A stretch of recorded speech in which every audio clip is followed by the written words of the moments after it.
Bonjour et bienvenue, très heureuse de vous retrouver dans votre émission L'Instant Matin. Nous sommes pendant le mois de Ramadan et je vous souhaite Ramadan Mabrouk. Inch'Allah nsomo بالصحة والهنا وإنشالله كما يقولوا يدخل علينا toujours avec beaucoup de bonnes choses, de générosité et de bons moments et de partage.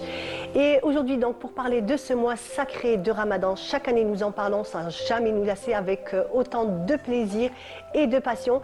Et pour en parler aujourd'hui, j'ai le plaisir de recevoir un habitué de Canal Algérie, des studios de Canal Algérie. Et nous avons ce matin avec nous Ahmed Guéligui Hassan. Bonjour. Bonjour Mariam, bonjour à tous les téléspectateurs. Saha Ramadankoum, Rabbi yataqabbal b'saha wa l'hana, wa Rabbi yaqaddarna Inch'Allah. Inch'Allah. Merci d'être là.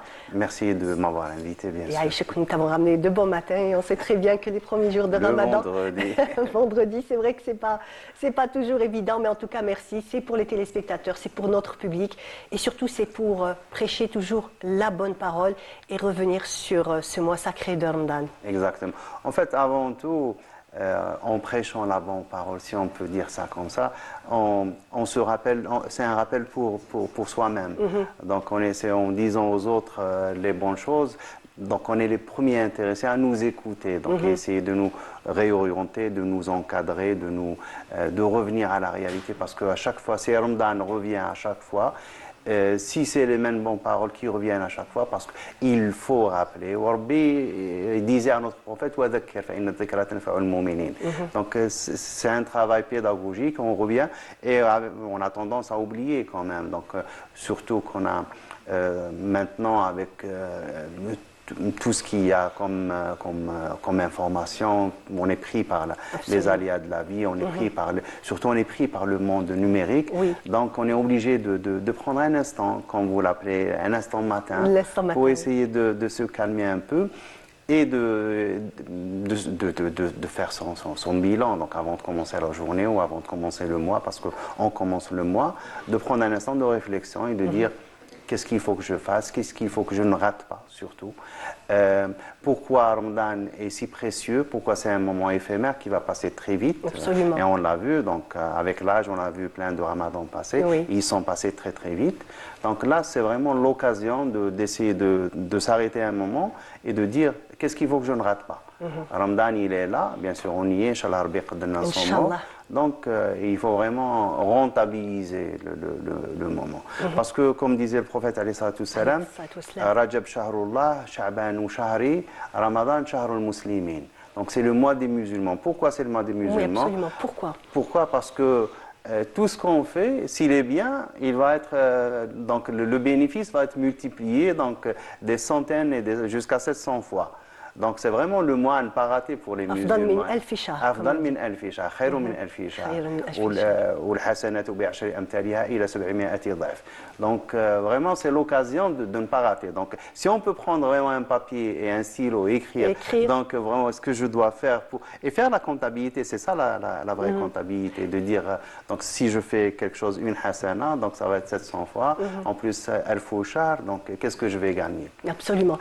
Donc au-delà de s'abstenir de manger du lever du jour jusqu'au Maghreb, il y a un autre côté, un côté spirituel, un côté revenir un petit peu vers soi. C'est un petit peu surtout ça, on va dire, le plus important dans ce mois. Exactement, parce que... Se recentrer, voilà le mot que je voulais. Parce que déjà, exactement, le Ramadan, personne ne peut savoir si vraiment on jeûne ou pas. Il n'y a que Rabbi qui le sait. Donc, comme l'histoire qu'on fait avec les enfants, donc les petits, on leur dit, donc il n'y a pas de caméra, il n'y a que la caméra de Dieu qui va nous contrôler, qui nous surveille. Et qui pourra juger aussi. Et on le fait, et tout le monde, peut-être 100% des gens le font, tout en sachant que si je rentre dans une petite chambre, je m'isole, je peux manger comme je veux, je peux boire, je peux faire ce que je veux, mais je ne le fais pas. Pourquoi? Parce que je suis sûr et certain que je suis surveillé. Et je suis là, c'est vraiment, et ça vient de l'intérieur, cet autocontrôle. Et c'est pour la maîtrise de soi qu'à la fin du mois, on va sortir avec la conclusion, en fin de compte, je peux le faire. Du moment que j'ai pu me contrôler, j'ai pu jeûner, j'ai pu ne pas boire, ne pas manger, tout en pouvant le faire. Mais comme j'ai pu le faire de moi-même, On apprend que oui, on est capable en fait de faire certaines choses. Exactement, on a Qu'on cette se croit, capacité. oui, on se dit ah non, je ne pourrais pas, c'est pas Des possible. fois, on pense ah oui, c'est impossible. Tout est impossible jusqu'à ce qu'on le fasse la première fois. Absolument. Une fois fait, même les records des compétitions, donc on se dit oui, on est arrivé à la limite de l'homme, 100 mètres, il ne peut pas la faire au-delà de 10 secondes comme c'était. Mais jusqu'au moment où le premier a pu franchir le cap, ah, c'est devenu possible. C'est la même chose pour la vie. Donc on se dit, oui, loin de moi penser, agir ou là, me comporter comme le tel sahabi, tel compagnon du prophète. Effectivement, c'est vrai. Il y a le prophète, oui, bien sûr, parce que lui, il est guidé par Dieu, lui, parce qu'il est protégé. Mais jusqu'au moment où on peut le faire soi-même. Soi-même la première fois. Et c'est l'occasion, c'est Ramadan. Pourquoi Ramadan? Parce que le bénéfice est multiplié. Donc on va faire l'effort, on doit faire l'effort. La première des choses, c'est de se calmer. Et ça, vraiment, on en a besoin de faire Ramadan. On va dire que c'est un peu plus dur que de s'abstenir de manger. C'est vraiment garder son calme, son self-control. Ça, c'est la première des choses. Parce que si on rate le calme, si on s'énerve, si on dit n'importe quoi, on rate tout. Ça veut dire que, et ça, il ne faut pas le faire. Faut pas ça, en fait, c'est vraiment ce qu'il ne faut pas perdre de vue. Exactement, c'est ça la vraie limite. Donc, on se donne comme limite, je ne vais pas rater Ramadan. Même si je ne le fais pas de la meilleure des façons, je ne vais pas le rater. Absolument. Donc, je me dis que...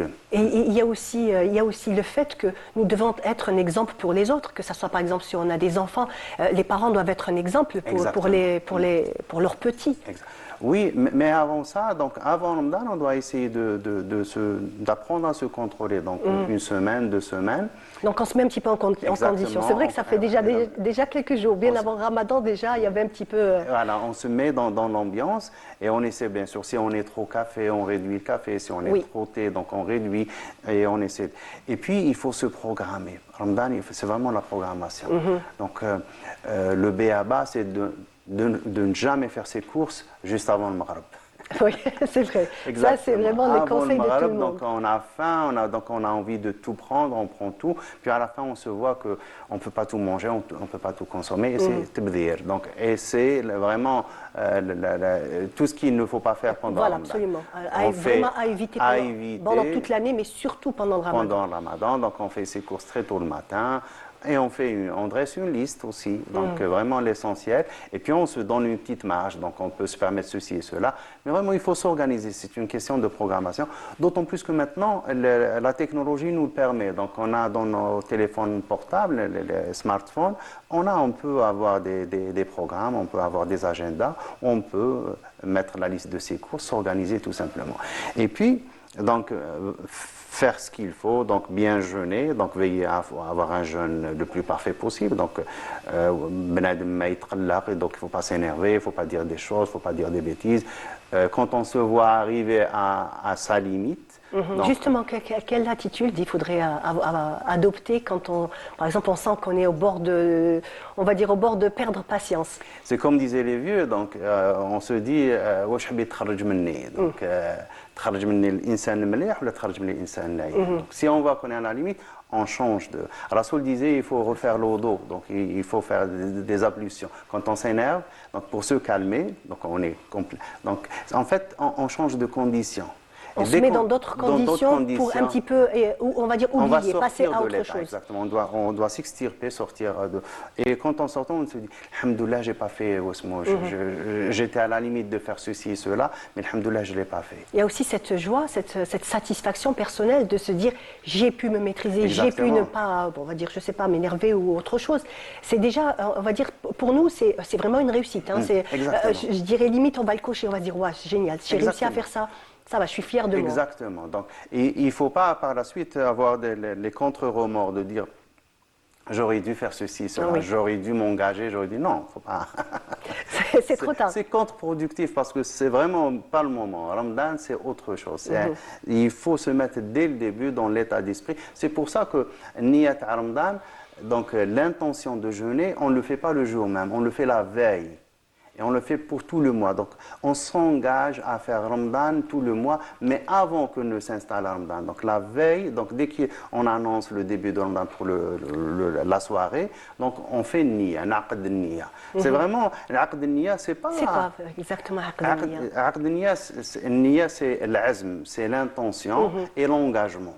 Donc, je m'engage devant Dieu de faire Ramadan pour Dieu, donc pour Rabbi subhanahu wa ta'ala. Donc, et là, on se dit, OK, si je me suis engagé, c'est un contrat moral. Oui. Donc, je me suis engagé pour jeûner Ramadan, tout Ramadan, dans les meilleures des conditions et dans les conditions que Rasoul nous a décrites et Allah subhanahu wa ta'ala nous a prescrit. Donc, si c'est un engagement, donc, on imagine que c'est un contrat de travail. Donc, dès qu'on rentre dans un job, un nouveau job, on a les conditions, on a aussi le règlement intérieur, on a toutes les... Il y a des clauses à respecter. C'est des clauses à respecter, sinon on va être éjecté. Donc, sinon, donc on le prend de la même... Et là, c'est vraiment le contrat qu'on signe soi-même et devant Dieu. Donc, il faut vraiment respecter le contrat. Si on a dit qu'on va faire Ramadan, tout le mois de Ramadan, dans le meilleur des conditions, en respectant les conditions de Ramadan, il faut le faire. C'est ça l'engagement. Il y a aussi le moment du repas aussi qu'il faut que ce repas ne doit pas être dans l'excès aussi. Est-ce que ça aussi c'est une condition à respecter? Bien sûr, parce que Ramadan, on est censé faire des économies. Normalement, oui. Ça devrait être vraiment, ça. parce qu'on enlève un repas. Un petit déjeuner, généralement. Exactement. Aussi. Normalement, on est censé faire de l'économie. Donc, on a un repas, on ne va pas mourir. Donc, maintenant que le jeûne est devenu une médication, donc le jeûne, maintenant... Au début, on avait beaucoup de problèmes. Moi, je me souviens... quand je faisais mes études, donc ah oui, vous devez faire jeûner, ne pas manger, on ne mange pas pendant toute la journée, du début jusqu'à la fin. Oui. C'est vrai que ça paraissait étrange à l'époque. Mais maintenant, si c'est leur médecin qui leur dit de faire 16 heures de jeûne, nous, on n'a jamais atteint les 16 heures. Donc, oui. dans le pire des cas, c'est 14 heures. Donc, les journées les plus longues, c'est 14 et quelques, mais on n'a jamais fait de 16 heures. Maintenant, si c'est le médecin, si c'est le grand médecin qui le dit, non, nous on applique, mais eux ils posent des questions. Maintenant, si c'est un médecin, maintenant, ah oui, c'est de la médication, c'est pour éviter, etc. Donc on voit maintenant les études ont montré l'importance du jeûne. L'importance du jeûne, déjà la purification de l'esprit, la purification aussi du corps, puisque maintenant, on va dire jusqu'au bout du monde, le jeûne a fait ses preuves, par exemple jusqu'au Japon, où dernièrement des chercheurs ont prouvé tous les bénéfices que pouvait apporter le jeûne, que ce soit sur la purification de tous les organes du corps, mais aussi sur l'état d'esprit. Il faut dire que l'état d'esprit change aussi, c'est vrai. Maintenant, si on associe au jeûne, donc il y a tous les travaux aussi, dhikr qui vient avec. Donc, il y a la différence entre notre jeûne à nous. Notre jeûne à nous, parce que nous, on a la prière.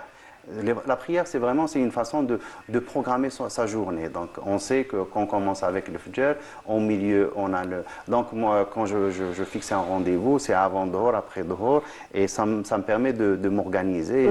Et si j'oublie, je n'ai pas de montre, c'est l'adhan qui me rappelle, donc c'est Dhuhr, l'Asr, etc. Donc, ça nous permet d'organiser la journée.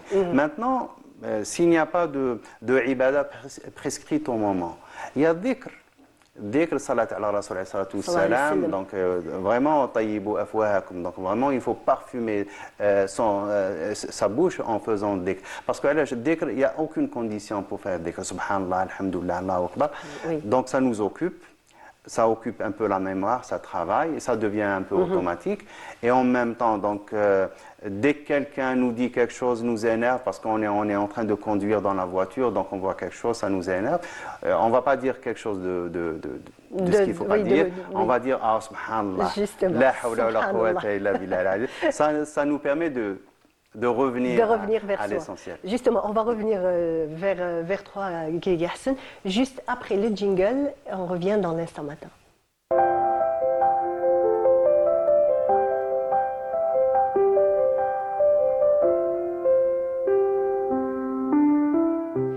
retour, nous sommes toujours dans l'instant matin et nous parlons toujours de ce mois sacré de Ramadan en compagnie de Ahmed Guiriguy Hassan. Donc on disait très souvent, j'ai bien aimé le point que vous avez soulevé, par exemple quand on conduit, c'est vrai que c'est un moment assez compliqué. Hein. Déjà en temps normal avec le café, tout ce qui s'ensuit, on est nerveux. Alors pendant le Ramadan, j'imagine que c'est encore plus. Justement, l'importance de dhikr. Donc quelques mots précieux qui peuvent ça nous tomber. Exactement, de faire tomber la tension, de nous calmer, de nous rappeler à l'essentiel et de dire que Ramadan, donc c'est sacré. Et puis, dhikr, c'est, comme on le définit donc, dans les livres de Sharia, c'est contre l'oubli. Ça veut dire que on ne l'oublie pas, mais en même temps, lui aussi, il ne nous pas. Mais ça, il ne n'oubliera jamais. Mais vraiment, on est dans cette communion, dans cette relation directe. Et puis, dès que c'est quelque chose, c'est une ibada qui n'a aucune condition. On n'a pas besoin de wudu, on n'a pas besoin de adhan, on n'y a pas de moment. Donc, c'est tout le temps valable, le dhikr. Salat alayhi salatu wassalam, elle est acceptée. Il n'y a aucune condition pour le rejet de salat. Donc, et il y a des ulama qui ont dit, et même si c'est un mécréant, donc salat ala rasul parce que lui, il nous a promis, donc salli alayhi amra, salli alaykum ashara. Donc il y a beaucoup de bénéfices qui viennent. Imaginons que donc, tout ce qu'on sait, donc le salat ala rasul donc multiplié par 10, et puis faire Ramadan, c'est multiplié par une exponentielle, on ne sait pas, donc ça devient. Et ça nous fait rentrer dans cette ambiance du vrai Ramadan. On s'écarte de... Il y a aussi le fait d'abord que ça soude un petit peu les familles. Il y a les repas qui se font d'habitude toute l'année, chacun est quelque part avec son plateau dans sa chambre et tout. Le Ramadan, le iftar, voilà, nous réunit. C'est vraiment un moment de plaisir, de partage. De toute façon, on a vu juste avant le Ramadan toute cette frénésie à décorer la maison, on va dire à faire quelques courses, on va dire narahboubé, c'est vraiment le mot exact, narahboubé. Et il y a aussi salat tarawih aussi qui est important pour ce mois. Bien sûr, salat tarawih, bien sûr, c'est une sunna, donc on le fait bien sûr, et c'est l'occasion aussi de terminer, d'écouter au moins le Coran une fois, du début à la fin. Oui. Donc ça, c'est vraiment quelque chose de... Donc, parce qu'on ne peut pas dire qu'on est la nation du Coran sans avoir jamais écouté le Coran, on est du début à la fin, donc on a quelques bribes, un minimum le Fatiha, non. Donc c'est une occasion d'écouter le Coran, c'est une occasion, et il faut le faire tout le temps, donc il ne faut pas... Parce qu'on a la frénésie, comme tu disais au début, donc on se lance les 10 premiers jours, parce qu'on pense que la bénéfication est plus haute, donc, mais au milieu, on est un peu absent, donc on est un peu fatigué, on commence à... Et puis par la suite, donc c'est vraiment, Ramadan, il faut penser que c'est le mois de Dieu. Donc Ramadan, c'est quelque chose de très sacré, il faut lui consacrer, c'est un mois, quel que soit, même les gens qui font vraiment le maximum, qui lisent le Coran, qui terminent le Coran plusieurs fois, qui font sadaqat, et à la fin, tu leur dis, alors, il te dit...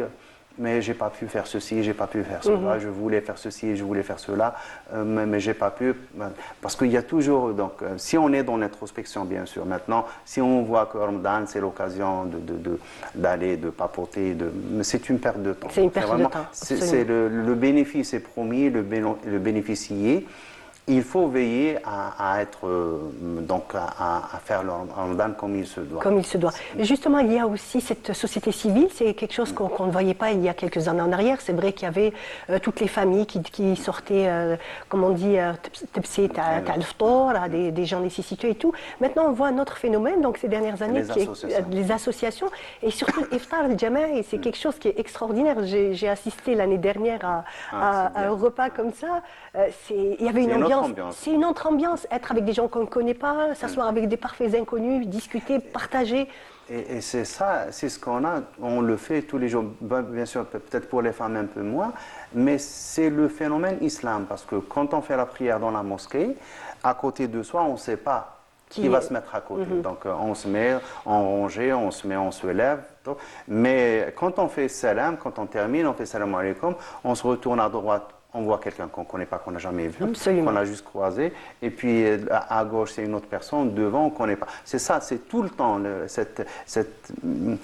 cette façon de remuer un peu la société et de la mélanger. Oui. Parce que de se côtoyer, de se connaître, de tisser des liens. Je suis certain que pour ceux qui ont visité les cathédrales, ont dû voir dans les grandes villes en Europe.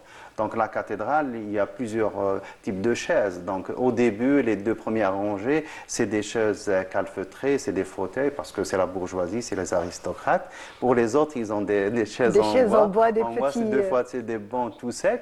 Mais dans la mosquée, c'est la même chose pour tout le monde. Donc, et à celui qui vient le premier, donc maintenant, si c'est le plus pauvre des pauvres, le plus riche des riches, donc si c'est le plus riche, il arrive en dernier, ben, il va faire ça.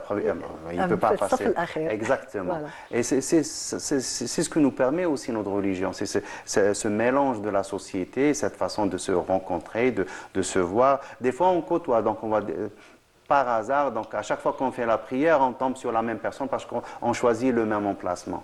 Donc et à la fin, on se serre la main, ça va, et ça nous permet de nous connaître. Donc ça, c'est l'exercice quotidien qu'on fait 5 fois par jour, théoriquement. Maintenant, en Ramadan, c'est encore plus. C'est encore plus. C'est encore plus, et c'est ce qu'arrivent à faire ces associations, parce que ces bénévoles aussi, ils laissent leur famille, donc ils ont aussi leur nid, leurs enfants, ils les laissent et ils sont là à servir les gens. Ils sont les derniers à manger, parce que donc il faut penser aussi à ces gens. Les bénévoles, c'est vraiment le don de soi au maximum. Et puis tout le monde qui est là, on mange la même chose, et puis pas parce qu'on a pris quelque chose de... Donc, et il faut éviter, bien sûr, comme disait chaque fois le rappel, la nutritionniste au programme. Donc, les excès. Les excès qui accompagnent très souvent Ramadan. Exactement, il faut être vraiment dans j'allais dire... Dans la modération. L'humilité dans tout. L'humilité dans tout. Donc il faut vraiment être dans l'humilité, la modestie. Donc on n'a pas besoin vraiment de... Est-ce qu'on a besoin de manger 20 000 calories en un temps record d'un quart d'heure? Oui, en quelques minutes, je dirais. En quelques minutes, à la fin, donc on souffre maintenant. Même si notre corps, parce qu'on est jeune, il arrive à supporter, mais à la fin, on va dire, mon vieux, soyez sage. Voilà, faut être raisonnable. Il faut être raisonnable, exactement. Donc il faut revenir. Il y a aussi on va dire quelque chose de nouveau, c'est pour Tarawih. En fait, les femmes vont de plus en plus ces dernières années au Tarawih. Les jeunes filles aussi, les enfants, ils côtoient beaucoup plus la mosquée qu'autrefois. Autrefois, c'était quand même réservé plus aux hommes. Mais maintenant, c'est vrai qu'avec la technologie, il y a les lave-vaisselle, on a moins, on va dire, de charges. Ça fait quand même qu'on peut aller mais il faut faire très attention, parce que des fois, il y a l'imam qui les rappelle à l'ordre. Surtout les femmes, elles s'oublient, donc elles se mettent à papoter. Donc il faut faire très attention, surtout donc elles ont tendance, parce que les hommes ont été éduqués dans la mosquée dès qu'ils sont tout petits. Donc quand on est petit, tout le monde se permet les règles de la mosquée, en fait, oui, de nous rappeler à l'ordre parce qu'on est petit. Donc il faut faire très attention, ne pas parler. On nous sépare quand on est avec des copains, donc on nous demande de nous séparer. Puis on a peur aussi parce qu'on est petit. Donc vraiment, et puis on s'habitue. Maintenant, les femmes, si elles viennent un peu âgées, elles viennent avec leurs idées, c'est la retrouvaille, c'est la kermesse. Et des fois, on entend même leur voix. Donc, elles s'oublient vraiment. D'accord. J'aime bien ce détail que nous confie Grégas. Oui, c'est ça. Et des fois, c'est l'imam qui les rappelle un peu à l'ordre. Mesdames, il ne faut pas oublier que vous êtes dans la mosquée. Là pour prier. Exactement, pour prier. Vous n'êtes pas là pour vous retrouver, vous n'êtes pas là pour papoter. Donc, il faut vraiment, vous êtes là pour tarawih, faites les tarawih calmement et dans le respect. Exactement. Et après, la soirée peut commencer. Il n'y a pas d'après. Après Ramadan, on se revoit. Je t'invite à la maison, tu prends un café, on va faire le tour du monde en papotant. Il n'y a aucun problème. Maintenant, c'est Ramadan, vraiment, c'est quelque chose, c'est un moment très important dans la vie. Il faut profiter au maximum. C'est une fois par an. Exactement. Et puis aussi, il y a le comportement avec le voisinage. Donc, il y a des gens qui veulent écouter de la musique, bon, mais s'ils aiment, donc pourquoi pas. Mais c'est pas parce Toujours que c'est dans le respect Ramadan, d'autrui, c'est pas absolument. parce que c'est Ramadan qu'on peut dépasser les limites. Donc après 11 heures minuit, les gens les dérangent, il ne faut pas déranger Oui, les absolument. Il y a gens. des gens qui travaillent. Il faut aussi saluer Exactement. toutes les personnes qui travaillent pendant les jeunes le qui moment du profitent de Adhan. Ramadan, exactement, qui veillent, qui font des veillées dans les rues, dans les entrées des bâtiments, ils sont là à jouer aux cartes. Bon, ben, c'est des jeunes, on les comprend, donc ils veillent. Mais dans le respect, exactement, il ne faut jamais s'oublier que c'est Ramadan, c'est des voisins qu'on doit respecter, tout ça. Donc vraiment, tout ça... C'est un tout, en fait. C'est un tout. Donc tout ça est résumé dans ce qu'avait dit Rasul sallam, Amil nas kama tuhib an tu'amal. Donc Absolument. vraiment, on n'aime pas être dérangé, surtout les jeunes. Donc si on vient si la maman vient le réveiller à 8 heures du matin, il dit non, j'ai pas dormi, je suis fatigué, il s'énerve. Mais la même chose quand elle veut dormir à 11 heures du soir parce qu'elle a préparé à manger pendant toute la journée. Elle aussi Voilà, elle a besoin de repos. Donc il faut aussi que ça soit réciproque. Très bien. Exactement. Il faut vraiment se mettre dans la place des autres. Un dernier mot rapidement, puisqu'on arrive à la fin de l'émission. Déjà. Déjà, ah oui. Je vous l'avais dit, que ça passe très vite. Ben, Sahar Ramadankom, bon profite, comme dirait l'autre. Donc il faut vraiment profiter, Sahar Ramadankom. وربي ان شاء الله يوفقنا نصوم رمضان وان شاء الله يلاقينا في الجنه تاعو ويطول اعماركم ان شاء الله بصحه En وهنا. tout cas, merci beaucoup Merci, Atek Saha Marie. d'avoir répondu présent et d'avoir été là ce vendredi matin. Atek Saha Greg Gerson. On arrive à la fin de notre émission. C'était l'instant matin. Je vous dis Sahaf Torkom, même s'il est encore un peu tôt. Je vous dis restez toujours sur les programmes de Canal Algérie. Et moi, je vous retrouve demain, Inch'Allah. Merci, au revoir.